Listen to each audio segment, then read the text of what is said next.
Hi, I'm Dr. Jason J. Campbell, and I want to thank you for taking the time to watch my videos.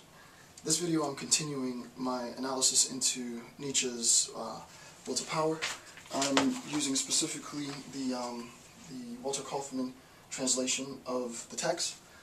So for those of you who are following along, I'd recommend you purchase the book and follow along. Obviously, those of you who've been watching me for a while now know, but those who are new, I have supplied notes to the analysis. You can print the PDFs off, download them, add to them, put your own notes in. It'll help obviously supplement a lot of the discourse. Okay, in this section, it's going to be section 5 of Nietzsche, Will to Power, so let's begin.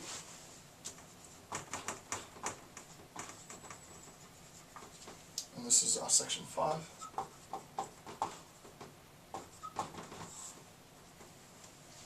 And this is, section 5 spans notes 35 through 53. So it spans notes 35 through 53 in the text.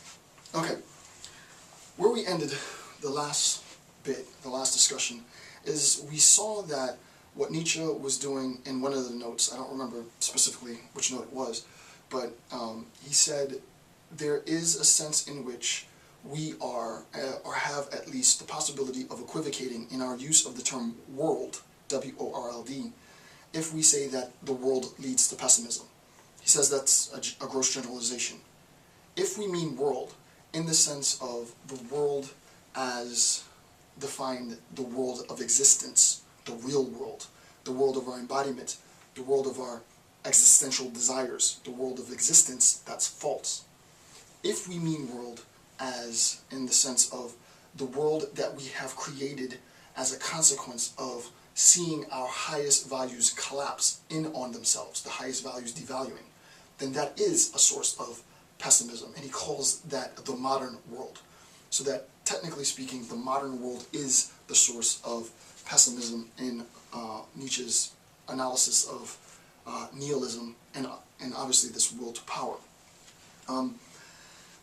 We also talked about the idea of eudaimonia, happiness, and sort of the Aristotelian virtue ethics as being posited as that which tethers us toward some end.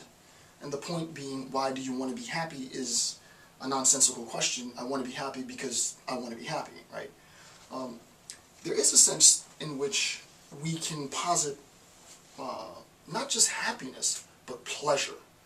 And the point of pleasure being the end, the definitive goal of our actions in life, is technically known as hedonism. So what we're going to talk about in this section is the relationship between hedonism and suffering.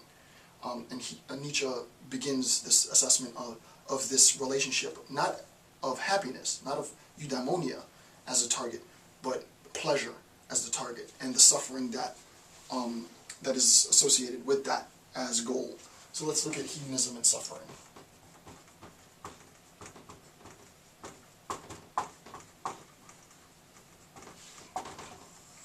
Hedonism and suffering. All right, first bullet point. Both hedonism and suffering are pathways to nihilism. Both of them, right? Both hedonism and this sense of suffering. And you can think of what it would look like, and I'll talk about this in a second, what it would look like to posit suffering as a highest value, right? That's pretty intense, right? But both are pathways to nihilism, right? Both hedonism and suffering are pathways to nihilism. Hedonism posits pleasure as the ultimate meaning, right? This is exactly what I was saying before at the introduction of this video.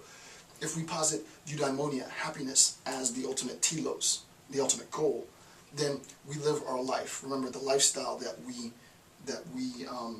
manifest serves as a result of that goal. That is my goal, and therefore I live my life in accordance with that goal. If I posit pleasure as my goal, well, you can imagine that my lifestyle is going to be one we'll see this in a little bit, and he talked about this before, one of attempting to fill this ceaselessly expansive void, right? Intoxication becomes sort of the way in which I go about living, right? This intoxicated lifestyle assumes that there is a void to be filled. The point is, and any shrink can tell you this, you're never going to fill that void, right? You're never going to have enough liquor, you're never going to have enough narcotics to fill that void, right? You have to, and I'm not going to get into that, but there's ways of possibly filling that, but it has nothing to do with Nietzsche at this point, right? So, hedonism posits pleasure as the ultimate meaning, right? So hedonism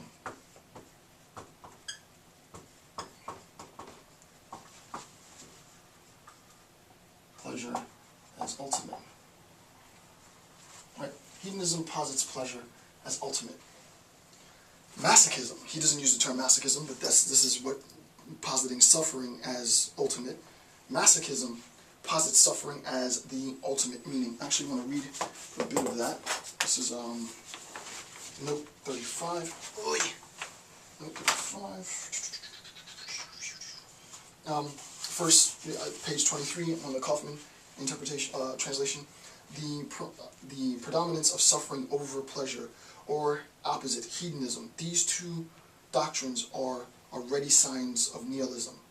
For in both of these cases, no ultimate meaning is posited except the appearance of pleasure or displeasure. Right? Suffering is the only thing, nothing else. Pleasure is the only thing, nothing else. So instead of displeasure, I've used masochism because I like the term more.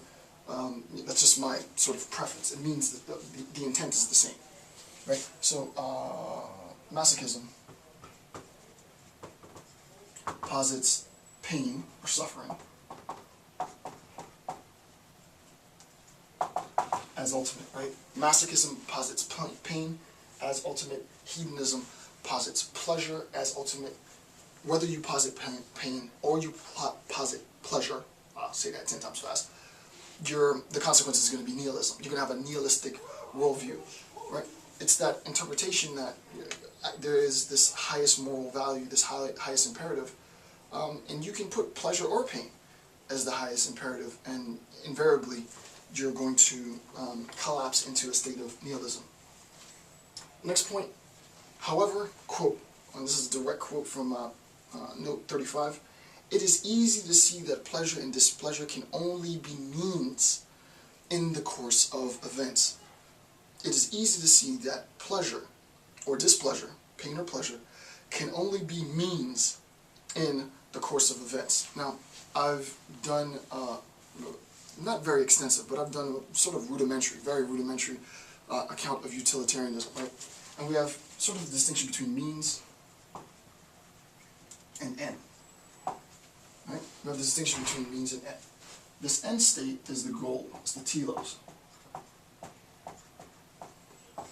Right? This means is this, the means to the end, right? So, what is the means to the end, the telos, the goal? What Nietzsche tells us immediately, right, and this is the quote, it is easy to see that pleasure and displeasure can only be means, right? The point is, it's clearly the case that you're going to fall into a state of nihilism if you posit pleasure as the ultimate goal, as the highest sort of imperative. The point of my existence is to be intoxicated, is to be in pleasure, or the point of my existence is to suffer. You can clearly see that why that would result in nihilism, because those are means to an end. Right? Pleasure, arguably, is a means to happiness. Pain is a means to, in a biological sense, the preservation of life. Ouch, it hurts, let me do something else that doesn't. Right? You can't, properly speaking, according to Nietzsche, posit pleasure as the end. You can't posit pain as the end. Those are means to some other end. Pleasure being means to satisfaction or happiness as an end. Pain being a means to self-preservation as an end. There isn't a sense in which these are, properly speaking, suited to being end states, is what Nietzsche is saying, right? So that we can say that the assessment of hedonism and suffering is going to invariably